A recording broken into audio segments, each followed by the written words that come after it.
નમસ્કાર દર્શક મિત્રો, તના સમાચારમાં આપનું સ્વાગત છે। રાજકોટ જિલ્લાના ઉપલેટાના ગાંધી માર્કેટિંગ યાર્ડમાં કપાસ અને તુવેરની પુષ્કળ આવક।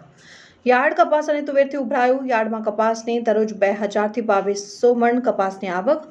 કપાસના પ્રતિ મણના ભાવ 1200 થી 1425 બોલાયા। તુવેરની પણ દરરોજ 1500 થી 2000 મણની આવક। તુવેરના પ્રતિ મણના ભાવ 1700 થી 1900 બોલાયા। રિપોર્ટર સરફરાઝ કોડી, તના સમાચાર। મારું નામ રાજ ઘોરાસરા, ઉપલેટા માર્કેટિંગ યાર્ડના સેક્રેટરી છું।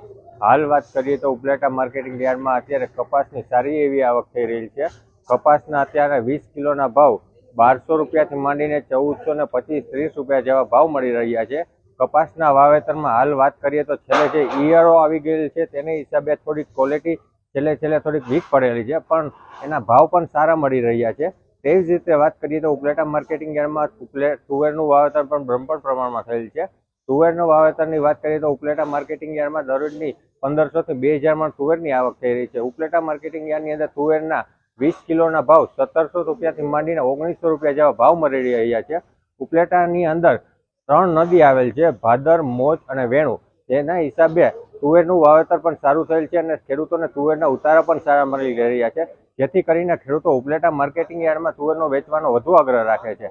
કપાસની ડેઇલીની 2500 થી 3000 મણની આવક છે અને કપાસની ઊભી હરાજી થતી હોવાથી ખેડૂતોને પણ સારો એવો લાભ મળી રહ્યો છે, કારણ કે કપાસના ઊભા પાલમાં હરાજી થતી હોવાથી સીધો જ વેબ્રિજ વજન થાય અને વેપારીના ઢગલે કપાસનો ઢગલો થઈ જાય છે, જેથી ખેડૂતો પણ ટાઈમ બચે છે અને વેપારીઓને પણ ટાઈમ બચે છે, જેથી સારી એવી સગવડ એને ઊભી થઈ રહી છે।